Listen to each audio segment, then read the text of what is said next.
Oi pessoal, mais um encontro nosso aqui virtual. Quero de antemão agradecer já a presença de todo mundo que acompanha esse nosso encontro. Algumas instruções e alguns combinados que a gente vai fazer para dinamizar esse encontro, ok?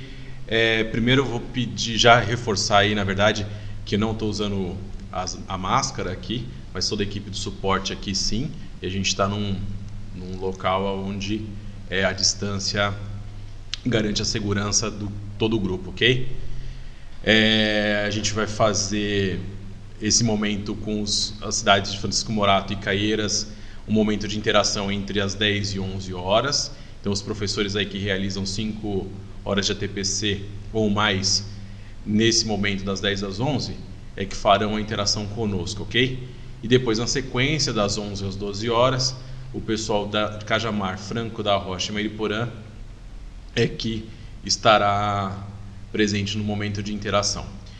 O link para a interação segue aí no canto inferior da tela, o abre aí, /interacal-09-10, e também tem o próprio QR Code aí que vocês podem, pelo celular, acessar, ok?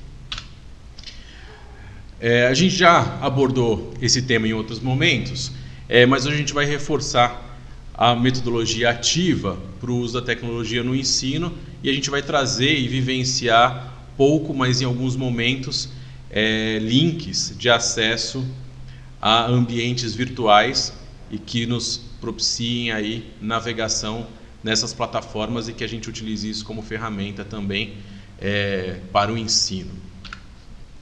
A gente traz uma reflexão de um grande estudioso sobre o uso da tecnologia, que é o Pierre Levy, trazendo a cybercultura como sua vertente. Então, ele diz que a cybercultura encarna o ideal de cientista, artista, gerente ou de ativista que desejam melhorar a colaboração entre as pessoas. Para esse nosso encontro, a gente traz na pauta esses itens que seguem. Então, a abordagem do próprio encontro, a metodologia ativa. A gente vai mostrar depois na sequência os links para a indicação de 3 vídeos que a gente já até sugeriu em outro momento, mas a gente indica para quem não teve acesso esses 3 vídeos pequenininhos, cerca de 3 a 4 minutos cada um deles, mas que fica aí disponível para que vocês assistam como indicação e que, portanto, utilizem como um momento de reflexão sobre. Sugestões de metodologias ativas, como eu vinha dizendo, a gente vai tratar sobre algumas plataformas digitais e navegar por alguns sites que nos mostrem essa ferramenta, entre elas explorando aí os museus e exposições virtuais. Na sequência, a gente vai ter o nosso momento de interação e, por fim, a avaliação desse encontro. Então, como disse, hoje nosso objetivo vai ser trabalhar as metodologias ativas possíveis dentro de uma plataforma tecnológica em diversas áreas, ok? Então hoje a gente não está falando aqui somente aí de ciências humanas, mas também a gente vai abordar a área de códigos e linguagens, e também quem sentir à vontade pode também utilizar isso em ciências da natureza e matemática sem problema algum, ok? Então, a gente já tem uma familiaridade com essas plataformas, em algumas delas, que até o momento da crise nos provocou a buscar informações e formações a respeito dessas plataformas, entre elas o próprio centro de mídias, que é o que a gente usualmente acaba por utilizar, o YouTube, que também não é segredo, a gente já sempre se valeu dessa ferramenta como mecanismo de ensino, né, buscando referências de vídeos nesse sentido. O Google, santo Google, né, que a gente está acostumadíssimo a buscar esse recurso para aprendizagem e busca de sanar dúvidas, etc. O Classroom, que agora é uma plataforma também vinculada já ao próprio centro de mídias. O Internet Explorer, Twitter, WhatsApp, Instagram e o Facebook. Essa sequência de vídeos é aquela que eu abordei no comecinho, então fiquem à vontade, aí a gente está disponibilizando o link, ok? Nesses 3, o primeiro deles aborda-se a evolução da comunicação. Então, desde a pré-história, né, ele vem trazendo aí uma reflexão sobre a comunicação desde da pré-história até os dias atuais. A gente tem um grande já conhecido filósofo Cortella, que trata também sobre a questão das mídias na educação e esse movimento de mudança e de novas conquistas a respeito disso, e o próprio Pierre Levy, que a gente vai abordando agora o conceito dele na sequência. Então, de novo, a questão do cyberespaço, ele especifica que não é apenas a estrutura material da comunicação, mas um universo oceânico dessa informação, né? Então, o cyberespaço ele permite, dentro da sua proposta, enquanto esse conjunto de técnicas, né, diferentes materiais intelectuais, práticas e atitudes. Então, a gente democratiza a internet com o uso, o cyberespaço, na verdade, essa democratização do uso da ferramenta da internet como propício e facilitador ao acesso a quem tem, né? E que dessa forma garante nesse universo o acesso a qualquer tipo de informação. Ele traz como 3 fundamentais princípios: a interconexão, a criação de comunidades virtuais de inteligência coletiva. Então, a interconexão ela vai ser mundial ou local, um princípio básico do cyberespaço, na medida em que a sua dinâmica é dialógica. A criação de comunidades virtuais, então a gente, por afinidade, obviamente, acaba buscando, dentro daquilo que a gente tem como cooperação de troca e processo mútuo, informações que nos chamem atenção para essa gostos e afinidades, e a gente busca então e vai construindo para nós comunidades virtuais. Inteligência coletiva, então ela vai ser considerada como uma finalidade última do cyberespaço, pois descreve um tipo de inteligência compartilhada, né? Então, no cyberespaço, portanto, a própria internet, né, qualquer um tem acesso a garantir essa informação, e aí um perigo das próprias fake news, mas também o acesso à informação de quem quer que seja ela verdadeira ou não, né? E aí propicia então essa inteligência que ela vai ser coletiva, porque ela pode ser construída com diferentes segmentos, diferentes atores, diferentes profissionais, e portanto é positiva porque todo mundo tem acesso a ela, mas também é negativa no sentido de que como qualquer um pode escrever, e aí a gente não pode ter tudo isso como sempre verdade absoluta. Aquilo que mais chama atenção na obra do Pierre Levy são suas proposições acerca da nova relação que o homem estabelece com o saber. Então, traz essa frase de que devemos construir novos modelos do espaço dos conhecimentos no lugar de representação em escalas lineares e paralelas, em pirâmides estruturadas em níveis, organizadas pela noção de pré-requisito e convergindo para saberes superiores. A partir de agora, devemos preferir a imagem em espaços de conhecimentos emergentes, abertos, contínuos em fluxo, não lineares, se reorganizando de acordo com os objetivos ou os contextos nos quais cada um ocupa posição singular e evolutiva.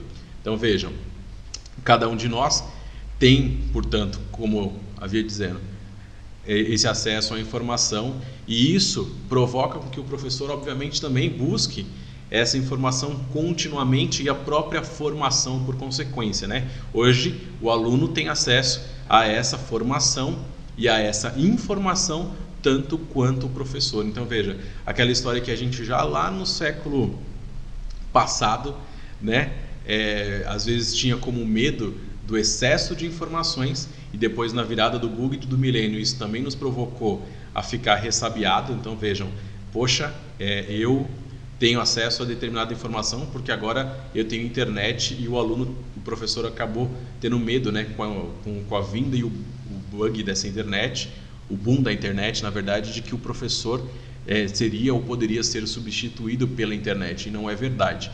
Não é verdade que a gente vai ser substituído pela internet, mas é bem verdade que isso provoca e pode provocar o aluno, por consequência do acesso que ele tem a essa informação, que ele provoque o professor a também não aceitar qualquer tipo de informação. Então, portanto, o professor acaba buscando saber de fato os seus dados e o seu conhecimento, porque o aluno hoje pode questionar se esse conhecimento de fato é verdadeiro ou não, visto que esse aluno também teve acesso a essa informação não só pelo professor, mas pelo seu centro de mídia e por todas as mídias que ele acaba tendo acesso.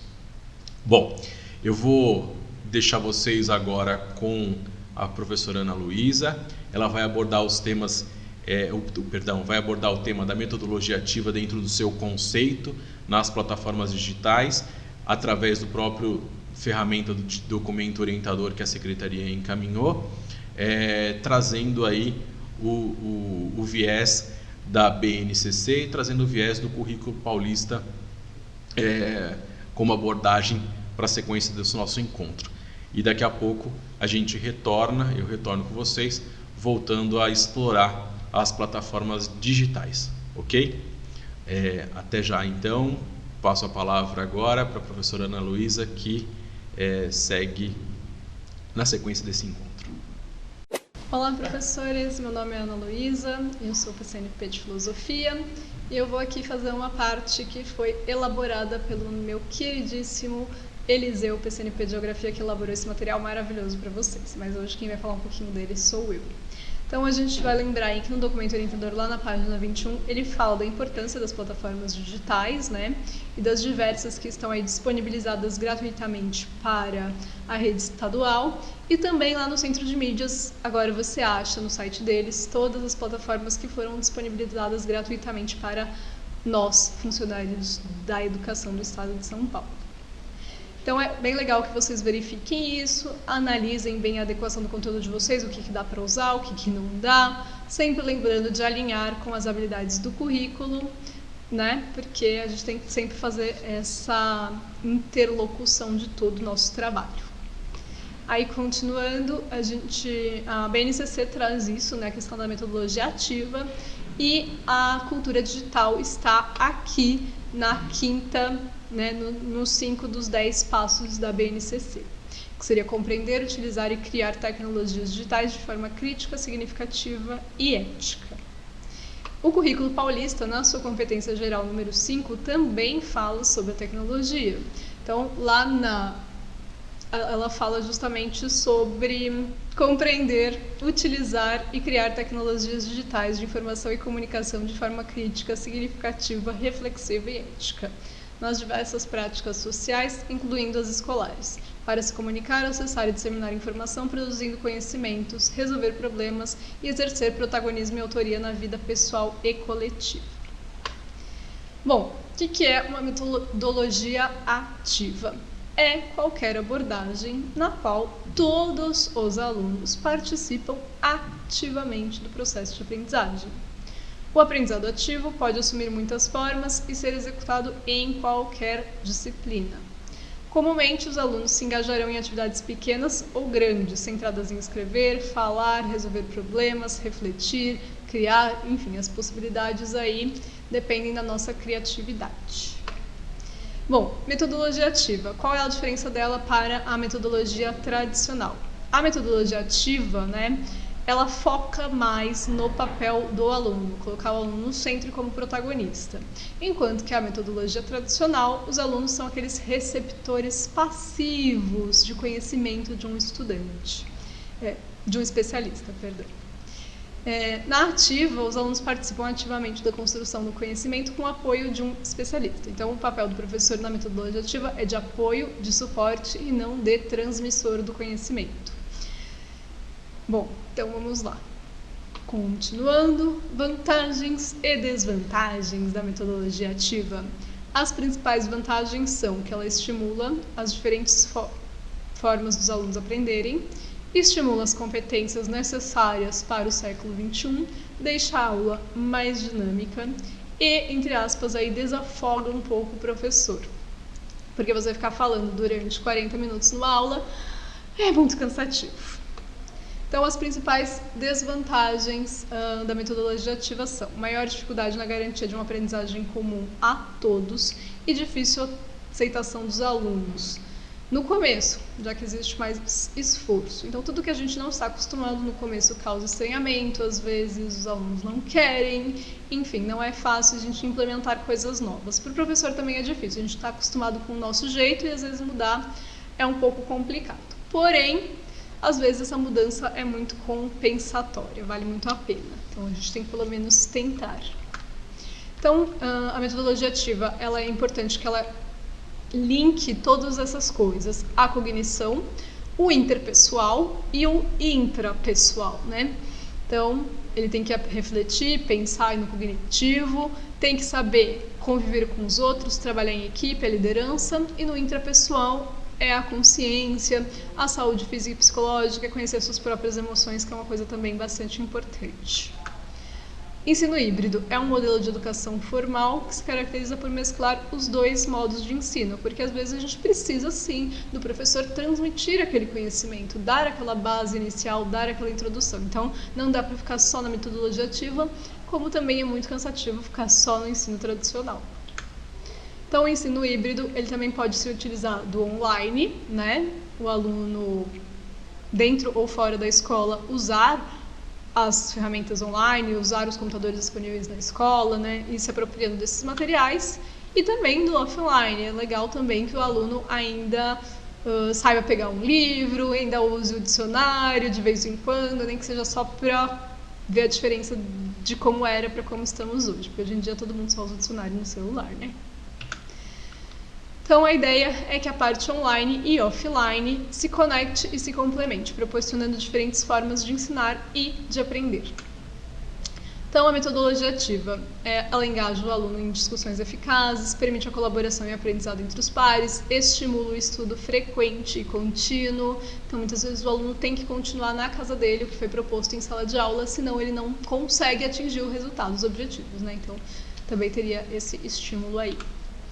Motiva os estudantes, facilita a identificação das restrições e necessidades de aprendizagem das tarefas a serem cumpridas e permite que os alunos monitorem seu progresso e etc. Bom, pessoal, então, sobre metodologia ativa era isso. Quem fez essa pesquisa maravilhosa foi o PCNP Eliseu de Geografia. Eu espero ter passado aqui o que ele gostaria que fosse passado e agora eu vou retornar a palavra ao meu caro PCNP Rafael para ele dar continuidade aí com vocês num exemplo mais prático de metodologia ativa. Muito obrigada. Vamos lá, falando sobre, continuando aí com as plataformas digitais, uma delas que a gente traz como exposição virtual do próprio Estado é o uso da Pinacoteca.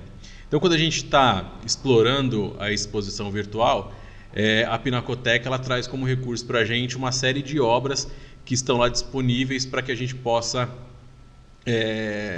explorar em termos de formação, né? E aí vai permeando por diversas disciplinas e áreas, né? Pode ser utilizar tanto em história, geografia, filosofia, literatura, arte, enfim, vai permeando por diferentes disciplinas aí.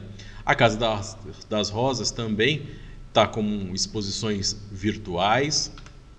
O Museu do Futebol também traz essa ferramenta para ser utilizada, tal como o Museu da Língua Portuguesa, o Centro Cultural Banco do Brasil, com uma exposição do próprio Egito, uma exposição do Egito, já pensada, inclusive, virtualmente, é essa aqui que é uma das que a gente vai explorar logo na sequência.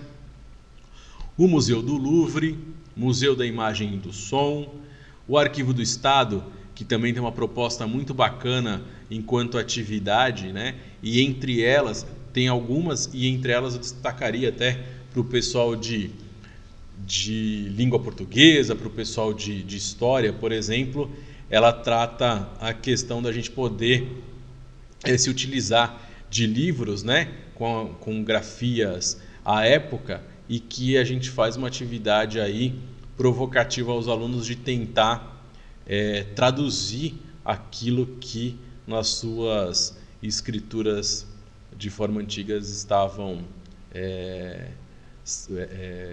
ditas, né? Escritas, enfim. O Museu do Vaticano, o Dragon Learn, que trata principalmente aí sobre matemática e inglês para o ensino fundamental do 1º ao 9º ano. O Khan Academy, que também anteriormente era uma plataforma que abordava somente a disciplina de matemática, mas hoje ela aborda diferentes disciplinas aí. O Google Maps, então o pessoal de geografia mais familiarizado com essa ferramenta utiliza provocativamente aos alunos de forma a explorar territórios, regiões, enfim, uma série de uma gama grandiosa aí desse recurso do Google Maps e de fácil acesso, né, da plataforma, dentro da plataforma digital. Alguns aplicativos também da própria vida diária, fiquem à vontade, e acho que é interessante a gente buscar lá no Google e na plataforma do Google Store, né, enfim, do Play Store, para a gente poder achar esses recursos, outras plataformas disponíveis aí nesse sentido, jogos e brincadeiras digitais.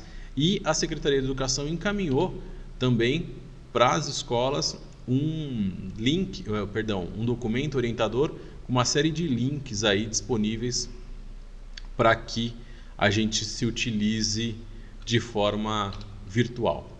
Aqui a gente está encaminhando para vocês os links de acesso daquilo que a gente... Claro que não vamos conseguir explorar todos eles hoje, nós, nesse momento, enquanto a gente estiver aqui em interação, porém, a gente está deixando aí um momento final, aí depois que a gente terminar aqui a explanação, a gente vai deixar alguns minutos aí para que vocês, já que estão aí à frente da tela, utilizando aí o computador, para um momento de interação e para um momento de avaliação, que vocês já de bate-pronto se utilizem desses links e, por favor, já acessem os links aí que vocês julgarem que são bacanas, aí de acordo com as suas disciplinas, com a sua particularidade, e se utilizem desses links aí como proposta, evidente, né?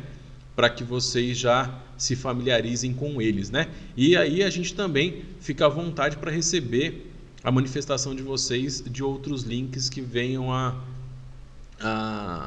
serem abordados aí, que vocês se utilizem depois no momento da criação das aulas, né? A gente está deixando como referência também alguns links, tanto textos como os sites que a gente utilizou para a construção desse material de hoje, ok? E aqui o momento de interação, que logo na sequência a gente retorna. Mas antes de abrir aqui esse momento de interação, eu vou explorar e mostrar para vocês aqui uma exposição que é aquela que eu havia dito do Egito, tá? Então vejam. Bem-vindos à exposição do Egito Antigo, do Cotidiano à Eternidade. Nós fizemos esta exposição pensando em vocês que têm um fascínio pela cultura do Egito Antigo. Vocês todos lembram de faraós e de múmias. Muitos de vocês têm assistido aos filmes que deixam a impressão que os egípcios estavam totalmente concentrados, afixados no conceito da morte. O que ia acontecer depois da passagem. Mas, na verdade, o que a gente quer mostrar com essa exposição é que os egípcios prezavam tanto a boa vida que estavam tendo, que eles queriam perpetuar isto no pós-morte. Por esse motivo, mostramos bastante como praticava a religião, a importância da religião na vida, e depois tudo o que faziam para perpetuar esta boa vida depois no além. Obviamente, o processo de mumificação, de construir uma tumba ou uma pirâmide, era apenas para os mais ricos. Inicialmente, a mumificação era apenas para os reis, para os faraós. E aos poucos, este benefício foi estendido para... Aí cada um de vocês entre aí para a exposição e vejam o que o narrador conclui com a sua fala. E vejam só, a gente tem aqui então as setas indicativas de onde a gente vai explorar. Na sequência a gente também tem um ponto de exclamação aqui, que ao clicar também nos traz textos a respeito das peças que estão em exposição. Na barra superior, a gente tem a divisão e o mapa aí da própria exposição em relação à vida cotidiana, aos andares que isso está disposto lá no Centro Cultural, a religião, costumes funerários, os sarcófagos. Olha lá. E sendo a Angular é exposição produzido em narrada. madeira e gesso.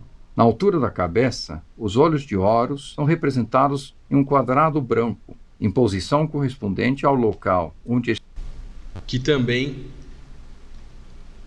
provoca aí uma grande curiosidade ao aluno, tenho certeza disso. Fora essa do Egito aqui que a gente exploraria hoje, também a do Vaticano.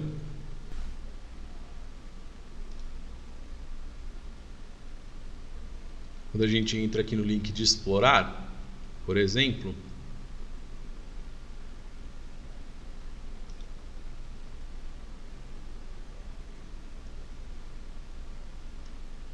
olha lá, Capela Sistina,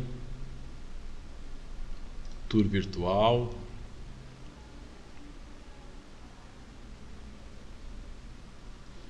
E aí, olha lá, o acesso ao interior da capela, com os afrescos, arquitetura, enfim, toda a obra que lá existe e que a gente pode explorar nas mais diversas disciplinas. E assim por diante, pessoal. Então a gente traz aí uma gama de outros links para que vocês explorem aí como ferramenta de uso tecnológico do ensino ao aluno. Vejam bem, aí o aluno que não tem acesso à tecnologia, né? O aluno que não tem acesso à internet aí, né? É um grande problema? Óbvio que é um grande problema, né? Ele não vai ter condição de utilizar da forma que a gente está utilizando aqui e nesse viés provocativo que o professor vai fazer no sentido de planejar a sua aula e, com base nela, fazer a exploração do local e da ferramenta, dessa plataforma aí virtual, fazendo com que o aluno busque as informações, né? Então é interessante que o professor, ao planejar a sua aula, obviamente, entre no site, veja aquilo que ele quer explorar, qual o conteúdo ele quer abordar e, feito isso, obviamente, provoque aí o aluno para que busque essas informações que o professor planejou ser abordado aí ao conhecimento conforme o assunto que o professor quer abordar e tratar com o aluno, né? Só que aí o aluno que não tem acesso, obviamente, a essa plataforma, em virtude do não acesso à internet, ele vai ter, obviamente, que ficar vinculado ao acesso de forma física, de forma escrita, como normalmente já vinha acontecendo, aliás, como está acontecendo, né? Como vem acontecendo aí para o aluno que no nosso momento não tem acesso à internet, e aí o professor obviamente está acabando por construir estratégias de acesso e busca ativa a esse aluno e que ele tenha acesso a outro tipo de viés e ferramenta de conhecimento que não essa de forma obviamente tecnológica, né? Então, enfim, a escola, cada qual se organizou aí para construir uma estratégia diferente e ter acesso a esse aluno, né? Ou deixando a atividade lá disponível para que o aluno busque, enfim, o familiar busque essa atividade. Cada escola aí se organizou para que esse acesso físico das atividades fisicamente sejam abordadas e chegue à mão do aluno. Mas, enfim, isso aí é o que a escola vem fazendo, obviamente que é diferente dessa aqui que a gente está tratando. Mas é claro, então, que dessa que a gente veio trazer hoje como proposta, será abordada aí para os alunos que tenham a esse acesso. Então, só como uma ferramenta a mais aí para contribuir, ok? Bom, a gente está encaminhando, como eu já disse, uma série de links e textos e material que a gente utilizou para a construção desse momento hoje. Então, nos minutos que seguem, fiquem à vontade para já utilizar o tempo restante aí para exploração desse material e navegação dessas plataformas digitais.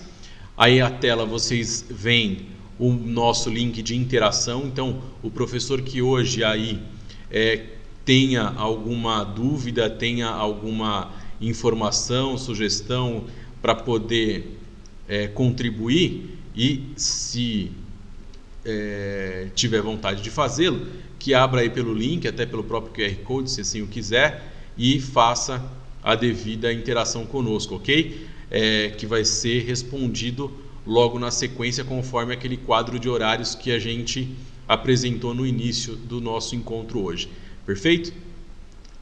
E por fim, este é o link da avaliação do nosso encontro da TPC hoje, ok? No mais, agradeço de antemão a presença de todo mundo, todos os professores, coordenadores, enfim, toda a equipe presente nesse nosso encontro de hoje. Em nome do nosso dirigente, do professor Celso, e da equipe do Núcleo Pedagógico, trago um grande abraço a vocês, estando aí sempre essa equipe à disposição para aquilo que a gente puder auxiliar. Um grande abraço e até o nosso próximo encontro.